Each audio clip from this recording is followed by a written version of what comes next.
రాజన్న సిరిసిల్ల జిల్లా యూత్ కాంగ్రెస్ అధ్యక్షుడు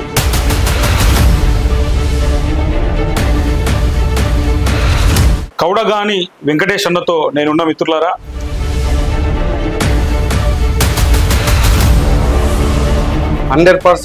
రాబోయే స్థానిక సంస్థల ఎలక్షన్స్లలో అన్ని కూడా కాంగ్రెస్ పార్టీ జెండా ఎగరవేస్తుంది.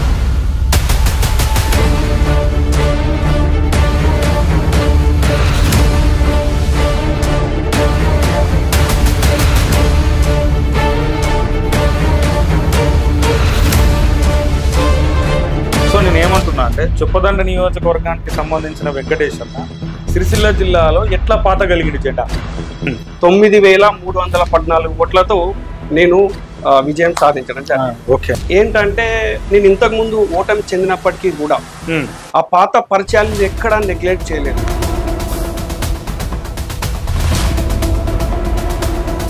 జెడ్పీటీసీలు అయిపోయినట్టు, ఎంపీటీసీలు అయిపోయినట్టు కొంత షోప్ టాప్ ఉంటుంది, చేయాలి. ఏమి లేనిస్తారా ఎగిరెగిరి పడుతుంది అంతే. కంటిన్యూస్ గా ప్రజాసేవలో ఉన్నాం.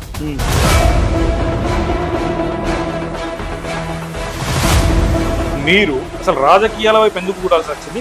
మళ్ళీ దట్టు కాంగ్రెస్ ని ఎందుకు ఎంచుకున్నారు? అదొక కారణం. నేను ఏ విధంగా విభజించుకున్నా అంటే, ఒక 8 గంటలు నేను నిద్రపోతే ఇంకొక 8 గంటలు నా కుటుంబం కోసం కావచ్చు, నా రిలేటివ్ బంధువుల కోసం కావచ్చు పనిచేస్తా, ఇంకొక 8 గంటలు పొలిటికల్. ఈ జిల్లా అధ్యక్షునిగా పోటీ చేయాలి అనే ఒక థాట్ మీకు వచ్చిందా, లేకపోతే ఎవరైనా సజెస్ట్ చేసిరా? లేదు, వచ్చింది. అంటే మంచి లెక్చరర్ గా ఉన్నటువంటి మీరు అసలు రాజకీయాల వైపు ఎందుకు చూడాల్సి వచ్చింది? మళ్ళీ దట్టు కాంగ్రెస్ ని ఎందుకు ఎంచుకున్నారు? ఎడ్యుకేషన్ నేను ఎప్పుడు ఆపలేదు, ఇప్పుడు కూడా ప్రజెంట్ కూడా నేను చదువుతూనే ఉన్నాను.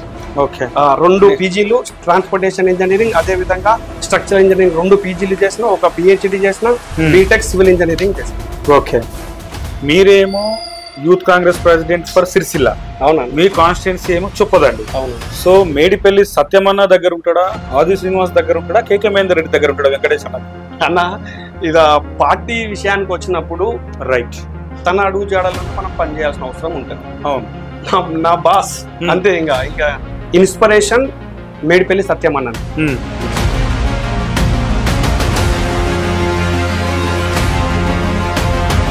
మీకు ఆది శ్రీనన్నతో పని పడుతున్నావు, కేకే మహేందర్ రెడ్డికి పని పడుతున్నావు, చేసి పెడతారా అని? కంపల్సరీ చేస్తారు.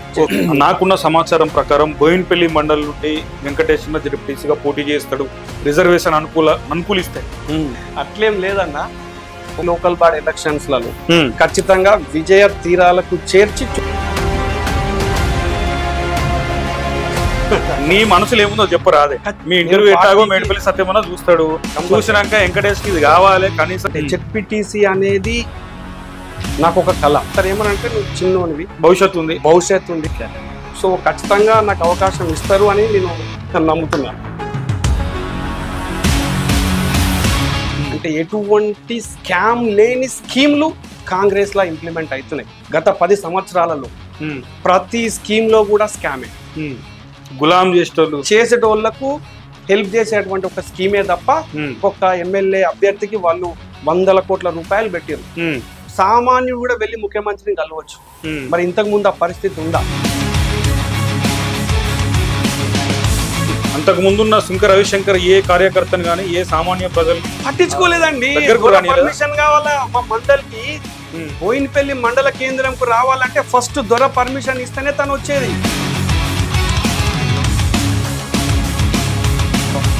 బీజేపీ నుండి గతంలో ఎమ్మెల్యే బీఆర్ఎస్ పార్టీలో ఉండే ఆమె కూడా మాజీ ఎమ్మెల్యే చొప్పదండి కాన్స్టిట్యున్సీ. సో ఆమె పనితీరు ఎట్లా ఉంటుంది? ఏమన్నా ప్రతిపక్షంగా ఏమన్నా వ్యవహారం చేస్తుందంటారా? తరువాత తను కనిపించట్లేదు. మా బోయినపల్లి మండల కేంద్రానికి తను ఎన్నిసార్లు వచ్చిందో చెప్పండి. నిన్న కేటీఆర్ గారును బీజేపీ పార్లమెంటు సభ్యుడు బండి సంజయ్ షేక్ హ్యాండ్ ఇచ్చుకున్నాడు అంతే. సో కాంగ్రెస్ పార్టీ నాయకునిగా, రాజన్న సిరిసిల్ల జిల్లా యూత్ కాంగ్రెస్ ప్రెసిడెంట్ గా దాని మీద ఎట్లా స్పందిస్తారే అన్న? అది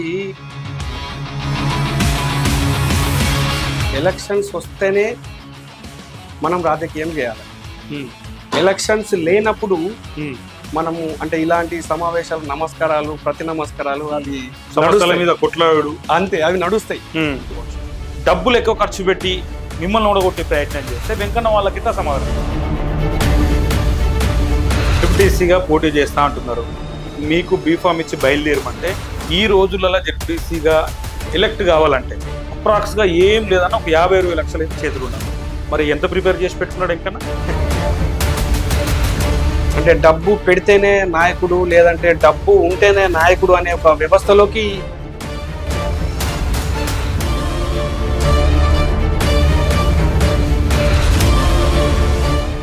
ఓకే. ఇంకా మీ మండలం బోయినపల్లి మండలంలో సీనియర్ కాంగ్రెస్ నాయకుడు పూస రవీంద్ర అని ఉన్నాడు, రమణారెడ్డి అని ఉన్నాడు.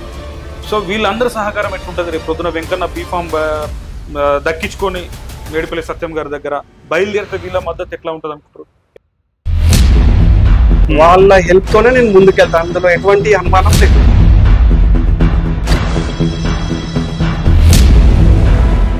రీసెంట్ గా మా బాబు కొంచెం హెల్త్ ప్రాబ్లం వచ్చినప్పుడు, అరే ఏం ప్రాబ్లం అన్నా?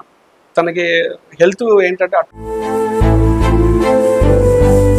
మా బాబుకి ఇట్లా చాలా పైసలు ఖర్చు అవుతున్నాయి.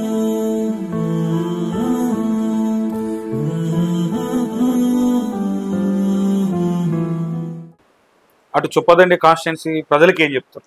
అందులో ఎటువంటి డౌట్ లేదు. ఓకే. సో కేసీఆర్ మీద మీ ఒపీనియన్ ఏంటిదన్నా? అన్న, కేసీఆర్ తను కేవలం ఉద్యమానికి మాత్రమే పనిచేస్తాడు, ప్రతిదీ కూడా స్కామే అన్న.